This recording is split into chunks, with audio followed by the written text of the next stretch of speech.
Why has the church hidden for 2,000 years that Solomon commanded demons, and what will happen to your faith when you learn the truth? King Solomon is not just the wise king from the Bible.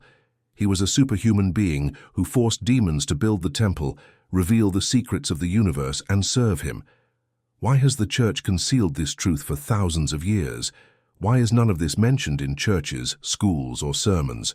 What will happen to your faith when you discover that Solomon made a pact with the forces of hell, subdued them in the name of God, and became equal to gods? Today we are uncovering forbidden knowledge, texts that were burned, hidden in underground vaults, and still not allowed to be spoken aloud. If you are ready to face a truth that could shatter everything you knew about the Bible, stay until the end.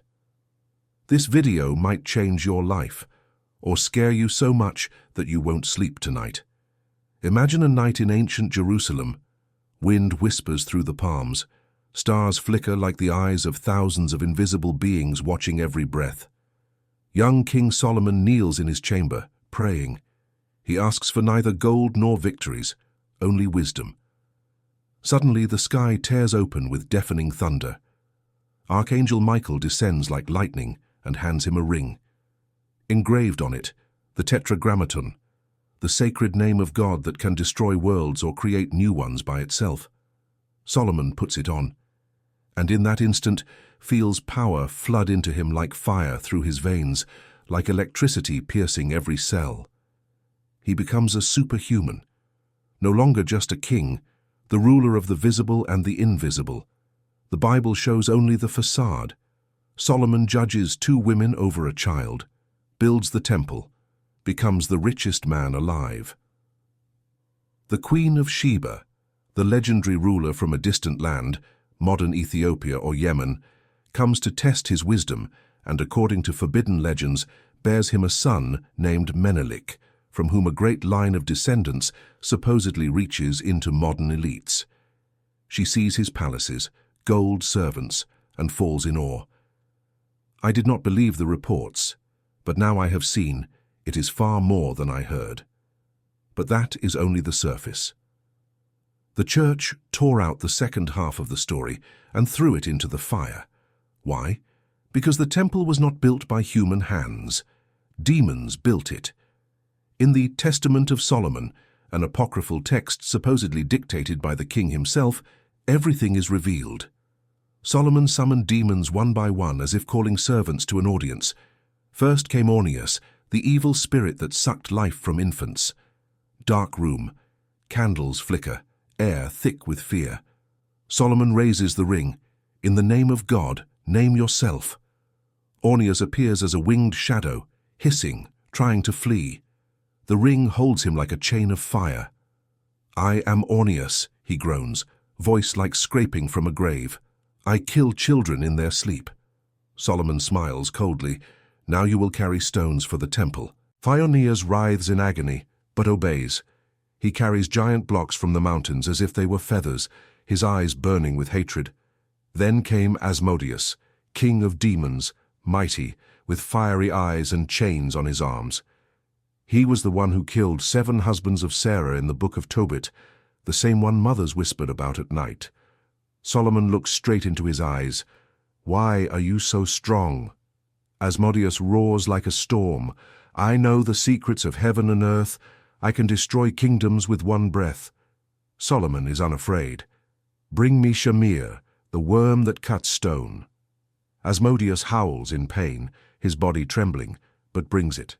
Shamir, like a laser from hell, slices granite without sound, without dust.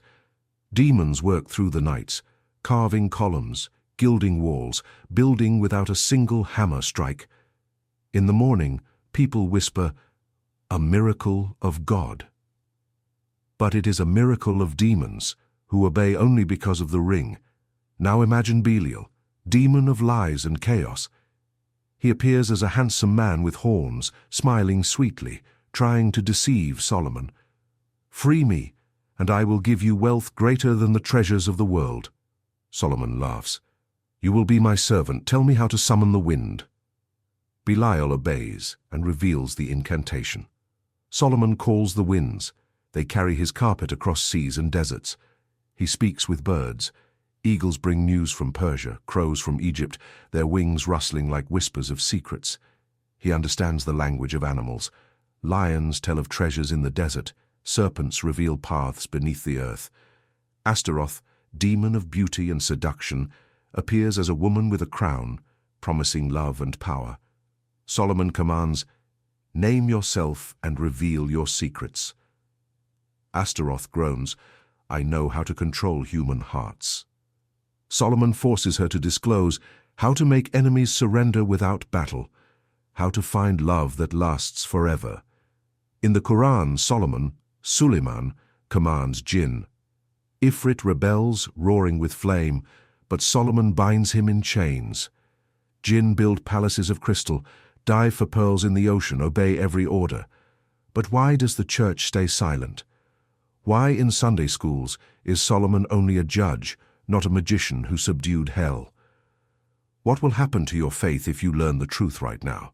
Because admitting this means admitting the Bible contains occult knowledge. Solomon did not worship demons. He subdued them in the name of God. He merged divine power and demonic energy into one system. He became a superhuman, reaching the boundary between man and God. But there is a dark side.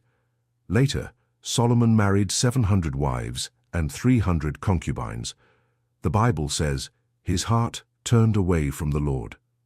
He began worshipping foreign gods, Astarte, Moloch. Esoteric sources claim this was punishment. Demons waited for his weakness and took revenge, whispering temptations that poisoned his soul at night. After his death, they did not vanish. Legend says Solomon sealed 72 demons in a brass vessel, closed it with the seal and threw it into the sea. Picture this scene. The king stands on the shore, holding the vessel where hell roars with thousands of voices.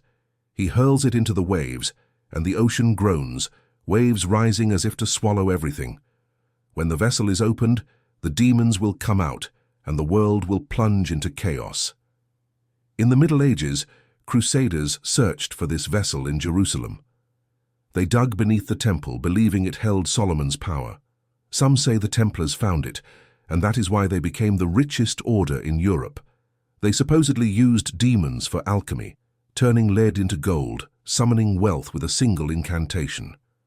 But the King of France and the Pope grew afraid and burned the Templars at the stake. Is the vessel still at the bottom of the Mediterranean near Israel's shores?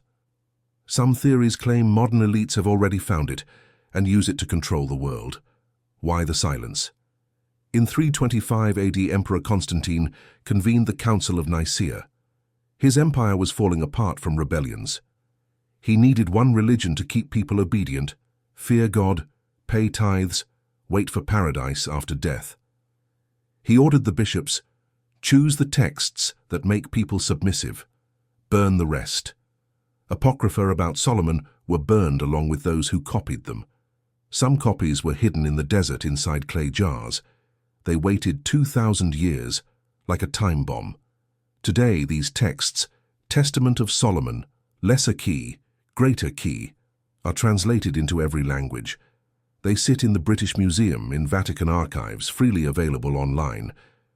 But you will never hear them in churches. Because if people learn that Solomon commanded demons, that he was a superhuman, that such knowledge exists, the temples will empty. And with them, the bank accounts of those who live off tithes. Imagine walking into church and the priest says, Solomon commanded demons. What happens to your faith when you learn the truth right now? And now the conspiracy theories that will keep you awake at night. Freemasons consider Solomon their grand master. The seal of Solomon is on their symbols, in their lodges. They say he opened the path to higher knowledge, but the church hid it. The Illuminati allegedly use his seal in rituals. Why? Because whoever controls the forces Solomon controls the world. Some claim modern technologies, from lasers to the internet, were inspired by Solomon's knowledge. He knew of energy that cuts stone, like a laser. He commanded winds, like modern meteorologists. There are legends about Solomon's descendants, His blood allegedly flows in European royal families. The Queen of Sheba did not just come to see him. She bore him a son, Menelik. That line went to Ethiopia, then to Europe.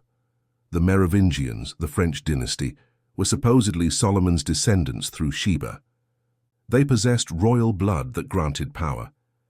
Some theories say this bloodline reached modern elites, Rothschilds, Rockefellers. They allegedly preserve Solomon's knowledge in closed clubs and use it for control. But there is another side. Solomon knew demons are not simply evil beings. They are forces of the subconscious, energies that can be directed toward good. He was the first to unite God and demons in one system, and that makes him a superhuman. Imagine you possess such power.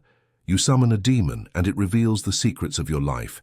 You force it to work for you, and your dreams come true. If this video struck something deep inside you, do 3 things right now.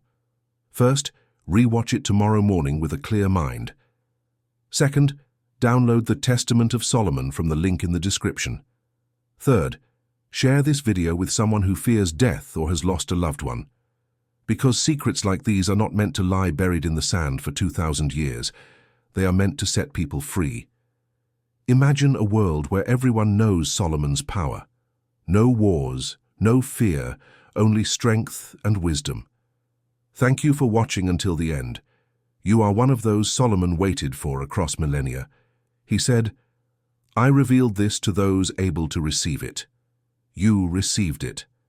See you in the kingdom that is already here. Light be with you, brother. Light be with you, sister.